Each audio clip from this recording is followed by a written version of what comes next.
São Paulo diz que pelo batismo nós morremos com Jesus. Imagina que Jesus está lá pregado na cruz e nós somos pregados junto com ele. Morremos junto com ele. Com ele nós renascemos. O batismo nós poderíamos dizer que é uma morte por afogamento. Morre ali um homem velho para renascer junto com Jesus um homem novo. Morre o velho Adão para se ressuscitar com o novo Adão que é Jesus.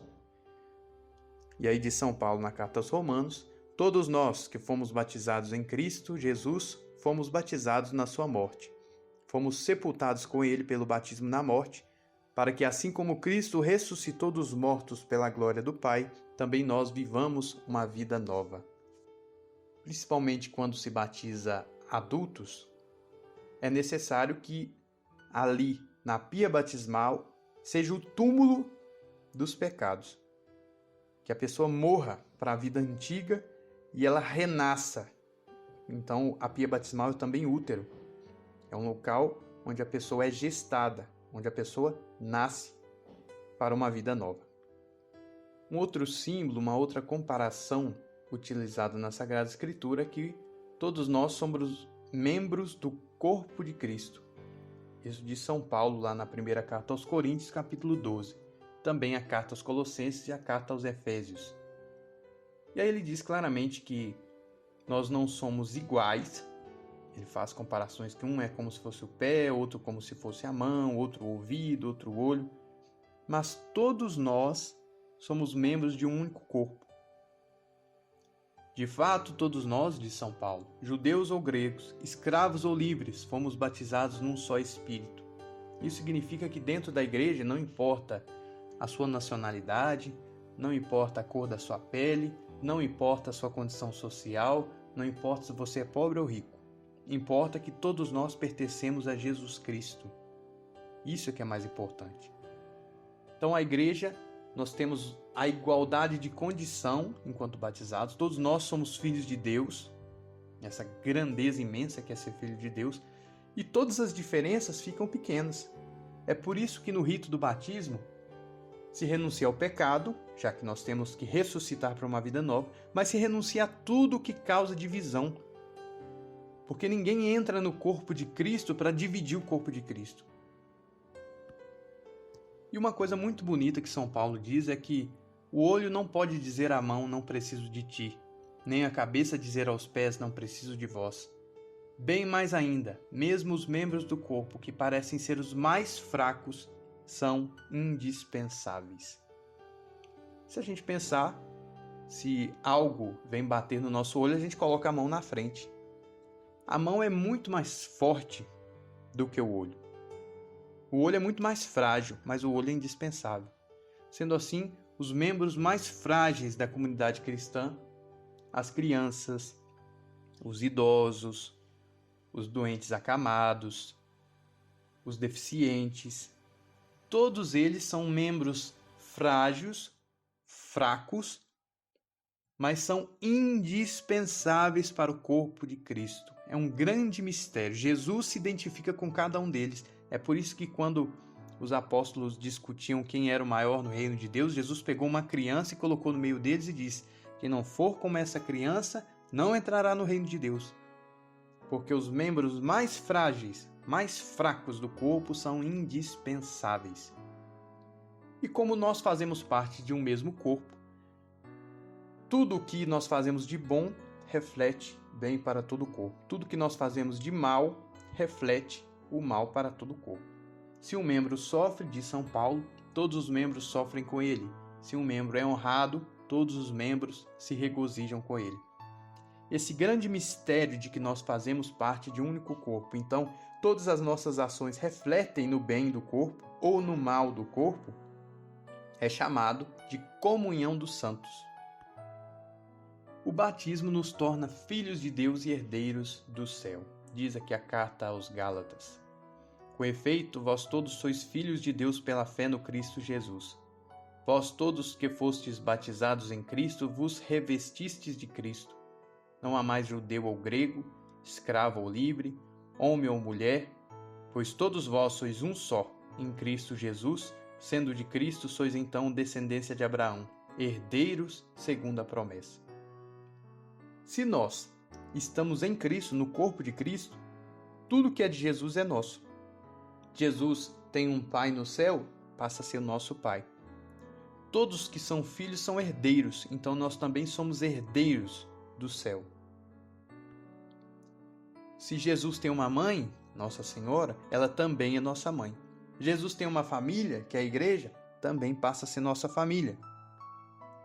E até a mesma natureza divina que Jesus tem, ele nos concede. É um grande mistério. Todas as vezes que na Sagrada Escritura ou na missa se disser a palavra graça, nós temos que ter em mente que graça é a vida divina de Jesus, que ele nos concede. Tanto é que no Oriente Cristão, são os cristãos que lá no início da igreja falavam grego e não latim, santificação eles chamam de divinização.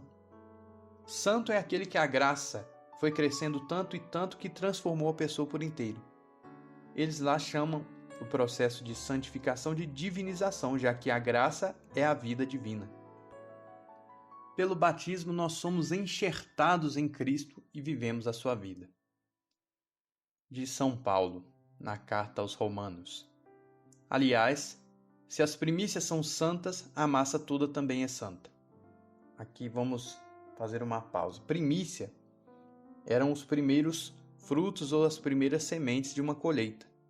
Então os judeus pegavam a primeira coisa que eles colhiam e ofereciam a Deus. O primeiro fruto colhido na ressurreição foi Jesus, foi o primeiro a ressuscitar. Então ele é a primícia santa oferecida ao Pai. Se as primícias são santas, Jesus, a massa também toda é santa. Nós somos santificados por Jesus. Se a raiz é santa, a raiz é ele, os ramos também são santos. Ou seja, o batismo comunica a cada um de nós a graça, que é a vida de Jesus, e essa graça que nos torna santos. Não são as obras, como diziam os pelagianos. Agora, essa graça, ela faz com que a gente passe a viver uma vida nova. A gente tem que colocar em prática. Não basta dizer, eu creio, cruzar os braços e ir para casa. É necessário colocar em prática. Então, a graça, tal como ensinada por São Paulo, ela é recebida, o sim que a gente dá a essa graça se chama fé. Então, podemos dizer que a gente é salvo pela fé? Podemos. A fé é o nosso sim à graça de Deus. Só que essa graça, ela produz. Se nós somos os ramos, nós temos que dar frutos. Não é que as obras não importam, os frutos não importam, como dizia Lutero. O ramo que não der fruto, diz o Evangelho, será cortado. As obras importam sim, porque se nós vivemos em Cristo, a gente tem que frutificar. Agora, o que nos transforma é a graça. São Paulo aqui na carta fala em relação aos judeus, que eram oliveira cultivada, e os pagãos, que foram chamados de oliveira silvestre. Mas a frase que eu gostaria de salientar é essa: te tornaste participante da raiz e da seiva da oliveira cultivada. E aí tem um desenho mostrando como é a técnica do enxerto, em que uma planta é enxertada na outra, é colada na outra, e a partir dali ela passa a viver da seiva daquela planta principal, da qual pertence a raiz. Nós somos enxertados em Cristo e passamos a viver a vida dele. E isso nós vemos na vida dos santos. Duas santas mártires que morreram pela fé do início do cristianismo, Santa Perpétua e Santa Felicidade, foram presas. Elas são lá do norte da África. E Santa Felicidade estava grávida. Como as mulheres grávidas não podiam ser condenadas à morte, então ela iria ver todos os seus amigos que estavam presos com ela morrerem por Cristo, e depois ela iria ter que enfrentar o martírio sozinha. Então, ela se reuniu com todos os cristãos que estavam presos e começaram a pedir a Deus, a rezar, para que o bebê nascesse, já que ela estava grávida. Então, ela entrou em trabalho de parto, ela estava com 8 meses, a gravidez aos 8 meses é muito difícil, E ela sofrendo muito, com dores horríveis, o carcereiro lá da prisão resolveu debochar dela. O carcereiro disse: agora se queixa pelas dores do parto, e quando chegarem das dores do martírio, o que fará? Aí ela respondeu para ele: agora sou fraca porque sofre a minha pobre natureza. Mas quando chegar o martírio, a graça de Deus me acompanhará e será Cristo a sofrer em mim. Quando a gente diz que nós somos membros do corpo de Cristo, quando a gente diz que nós somos enxertados em Cristo, é uma verdade profundíssima. Os mártires que sofreram porque Jesus Cristo sofria neles. Eles participavam da vida de Cristo. É por isso que a gente entende aquela frase de São Paulo na carta aos Gálatas: vivo, mas não eu, é Cristo quem vive em mim. Porque a seiva da raiz, que é Jesus, corre em nós. Nós fomos enxertados nele. Só que qualquer um de nós poderia pensar: mas eu sou batizado e eu não percebo que Jesus Cristo vive em mim. Eu não vivo como os santos. Eu não sou como São Paulo, em que São Paulo fazia grandes milagres, grandes sinais, passava por tantas coisas e jamais desistia, porque Cristo vivia nele. Mas porque cada um de nós no batismo recebe a graça como uma semente. É assim que nós podemos entender aquela passagem do Evangelho que diz: o reino dos céus é como um grão de mostarda. Embora seja a menor dentre todas as sementes, quando cresce, chega a ser a maior das plantas e se torna uma árvore, de maneira que as aves do céu vêm aninhar-se em seus ramos. A graça que nós recebemos do batismo é uma semente. Para que essa semente cresça, é necessário a oração constante, diária, é necessário frequentar os sacramentos, é necessário se confessar, é necessário comungar.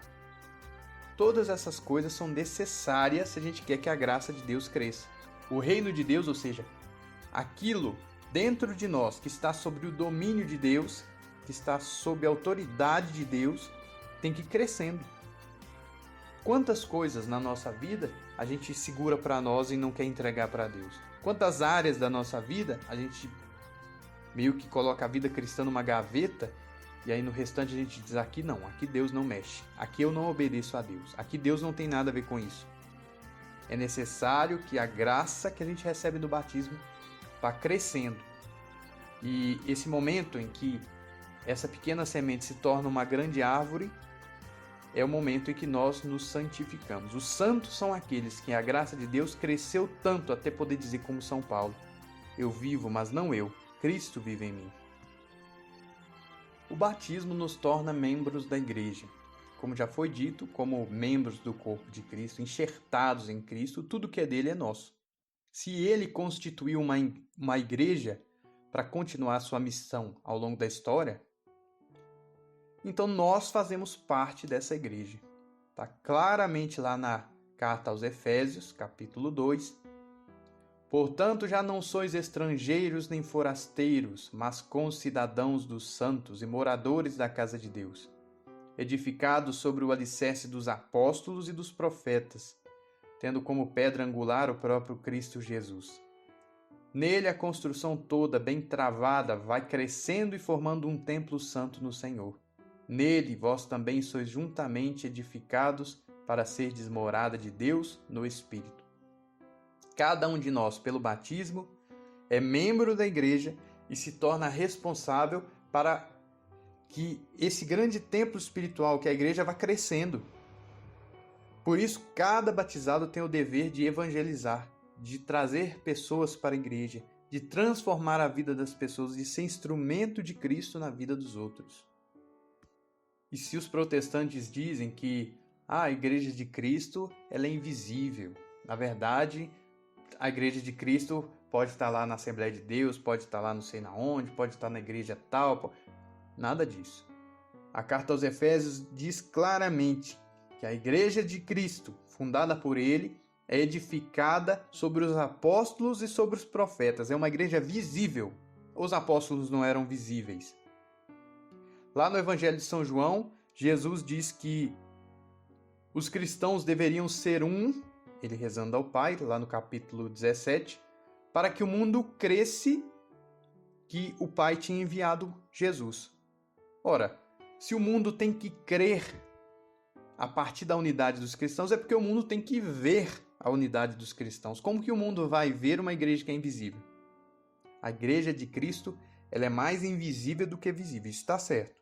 Porque faz parte da igreja os santos no céu, faz parte da igreja as almas do purgatório, faz parte os anjos. Mas a igreja é visível, com todos os defeitos e pecados que nós temos, que nós trazemos junto conosco para dentro da igreja.